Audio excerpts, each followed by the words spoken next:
সাহাবায়ে কেরাম জীবনের চেয়ে বিবির চেয়ে মার চেয়ে বাবার থেকে সন্তানের চেয়ে নবীকে সাহাবীরা বড় ভালোবাসতেন। এক সাহাবীর নাম হলো বাশির ইবনে উকবা রাদিয়াল্লাহু তাআলা। যুদ্ধের ময়দানে চলে যায়, মাত্র 7 বছরের সন্তান রেখে বাশিরকে রেখে তার বাবা যুদ্ধের ময়দানে চলে গেল। এবার যুদ্ধ যখন শেষ হয়ে গেল, যুদ্ধে সাহাবীরা গাজী হয়ে বাড়ির দিকে ফিরতেছে। বাশির রাদিয়াল্লাহু তাআলা পয়গম্বরের সাথে দাঁড়ানো, নবী আমার যুদ্ধেতে যারা ফিরতেছে, নবী তাদেরকে অভ্যর্থনা জানানো দাঁড়ায় গেছেন। ওই সাহাবীও দাঁড়ায় গেছে, মাত্র 7 বছরের শিশু। সকলেই ফিরে আসতেছে, কিন্তু দেখে তার বাবা আসে না। ডাক দেখায় নবী আমার, সকলেই ফিরে আসতেছে, আমার বাবা আসে না। আমার বাড়িতে আমার মা নাই, ভাই নাই, বোন নাই, শুধুমাত্র আমার বাবা। রাত্র হলো আমি বাবার গলা ধরে ঘুমাইতাম গো নবী, আমার বাবাকে যে দেখি না, আমার বাবা কেন আসে না? ওরে আল্লাহর বান্দা, এমন কথা শোনার পরে নবী আমার বলে, এই ছোট বাচ্চার প্রশ্নের জবাব আমি কেমনে দিব? ওর বাবা তো যুদ্ধের ময়দানে শহীদ হয়ে গেছে।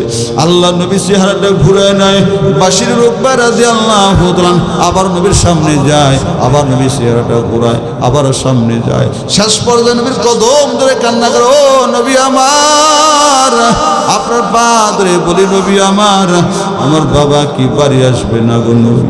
আল্লাহ নবী চোখের পানি ফেলা কান্না করে, বাশির রে, তোর বাবা যুদ্ধের ময়দানে শহীদ হয়ে জান্নাতে গেছে। ছোট্ট বাচ্চাটা নবী আমার, একটা বার আমার বাবা আমার কথা চিন্তা করলো না। আমার বাড়িতে কেউ নাই, মা নাই, বাবা নাই, মা নাই, বোন নাই, ভাই নাই। বাবা ছিল, বাবা চলে গেল, আমি রাত্রে হলে কারো গলা ধরে ঘুমাইব। আল্লাহ নবীটা দেবে, বাশির আর কান্না করবি না, আমি নবী সহ্য করতে পারি না। যদিও তোর বাবাকে জান্নাতে ফিরে এনে দিতে পারবো না, আমি নবী বাকি জিন্দেগীর জন্য তোর বাবা হয়ে গেলাম। কোন সুবহানাল্লাহ। সাহাবীরা নবীকে কেমন মহব্বত করতেন, ভালোবাসতেন। গোলাম আরেক সাহাবীর নাম হলো সাদ সালিবি রাদিয়াল্লাহু তাআলা। দেখতে একদম কালো বিটকুটে, তেমন ভালো দেখা যায় না। আল্লাহ নবী দরবারে গেছে, ইয়া রাসূলুল্লাহ, আমি কি জান্নাতে যেতে পারবো না? নবী বলে, তুমি কি কালেমা পড়েছো? বলা হ্যাঁ। আল্লাহ নবীটা দেখায়, সাদ মরতে দেরি, জান্নাতে যাইতে দেরি হবে না।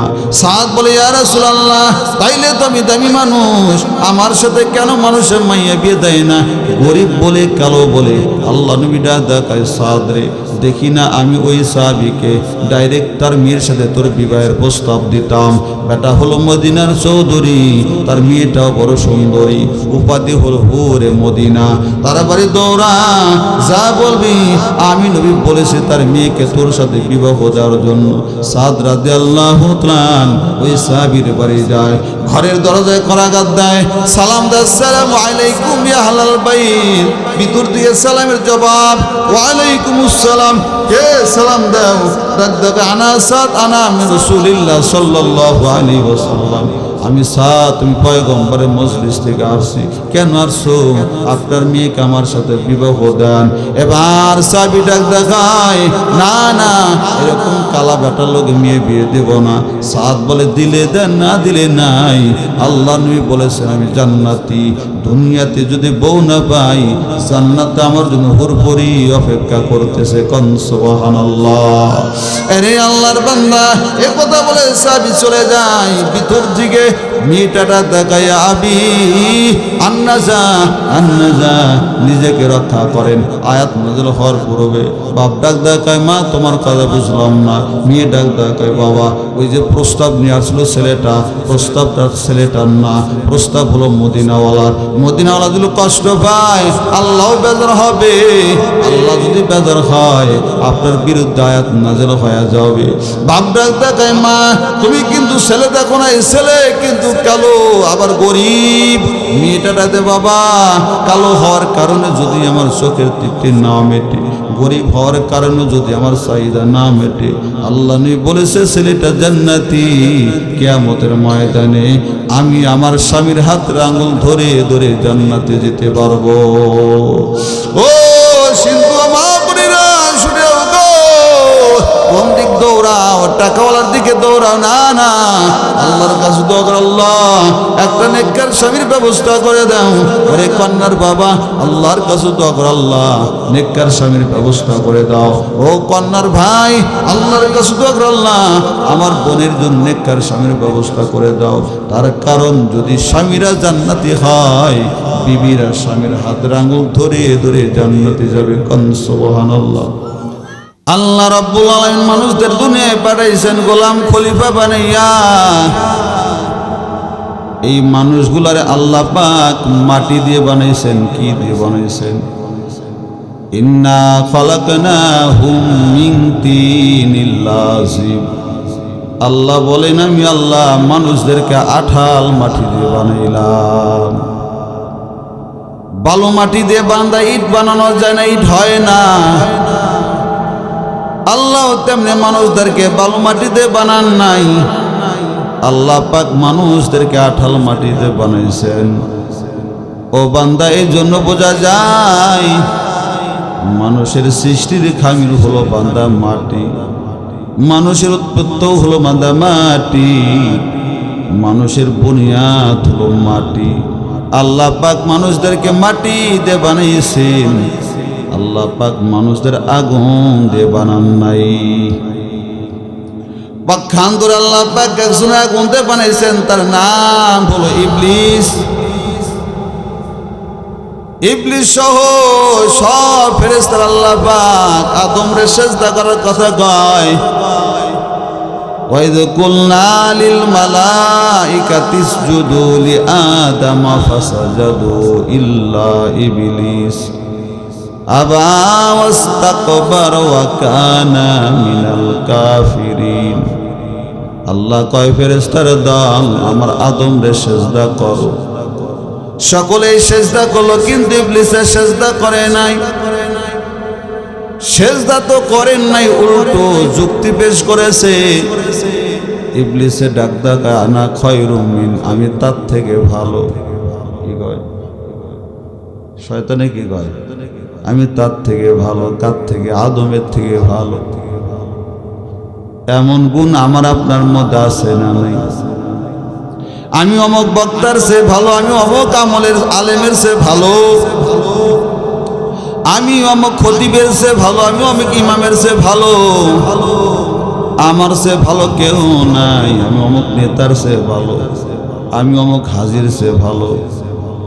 আমি আছে না নাই? কথা বলেন। আমি ভাব বান্দা, এগুলো হলো শয়তানের ভাব। যেই মানুষটা আমি ভাব দূর না করবে, ওই মানুষটা ততক্ষণ পর্যন্ত আল্লাহর খাঁটি গোলাম হতে পারবে না। আমি তো ভাব হলো শয়তানের ভাব। যেই লোকটা অহংকার করবে আমি তো ভাব নিজের মধ্যে ঢুকাইবে, এই মানুষটা হলো শয়তানের দোসর। আমির মধ্যে কিছু নাই। ওরে গোলাম, মান তাওয়াযা লিল্লাহ রাফাহুল্লাহ। আল্লাহ বলে যারা নিজের ছোট বানায় আমি আল্লাহ তারে বড় বানায় দেই। কোন সুবহানাল্লাহ। যে নিজের ছোট বানায় আল্লাহ তারে বড় বানায়, আর যে নিজের বড় মনে করে আল্লাহ তারে ছোট বানায় দেন। কথা বলেন ঠিক না? বড়র মধ্যে কিছু নাই, ছোটর মধ্যে বান্দা, ছোটর মধ্যে গোলামিয়ত, ছোটর মধ্যে আবদিয়ত। আল্লাহ পাক এই যে মিরাজের চাঁদ, মিরাজের ঘটনা আল্লাহ পাক কোরআনের মধ্যে বলেছেন, সুবহানাল্লাযী আসরা বিআবদিহি লাইলাম মিনাল মাসজিদিল হারাম ইলাল মাসজিদিল আকসা। আল্লাহ বলেন আমার এক গোলামকে মসজিদ হারাম থেকে মসজিদ আকসা পর্যন্ত ভ্রমণ করাইলাম। আল্লাহ পাক এখানে নবীর নাম বলেন নাই, বড় নবীটাও বলেন নাই, নবীদের সর্দার এমন কথাও বলেন নাই। আল্লাহ পাক শুধু গোলাম বলেছেন, আব্দ বলেছেন। ও গোলাম, তুমি যদি আল্লাহ পর্যন্ত পৌঁছতে চাও তোমার মধ্যে আব্দের ঢুকায়া দাও। সেই মানুষটা নিজের ছোট বানায় আল্লাহ তারে বড় বানায় দেন। কোন সুবহানাল্লাহ। হাতি বড় না ছাগল বড়? কথা কন। হাতি বড় না ছাগল বড়? হাতিরে কেউ কাবাব বানায় খায় না, হাতির গোশত কেউ ভুনা করে খায় না। পক্ষান্তরে বান্দা ছাগল এর কাবাব বানায় খায়, এর গোশত ভুনা করে খায়, বিরিয়ানি বানায়। কেন? হাতি যদিও বড়, হাতি হলো না পাক, আর ছাগল যদিও ছোট, ছাগল হলো পাক। সুবহানাল্লাহ। বড়র মধ্যে কিছু নাই, ছোটর মধ্যে বান্দা দাম। আকাল্লু জিবালু তুর ওয়া ইন্নাহু লাআযামু ইনদাল্লাহি কদরাও ওয়া মানজিলা।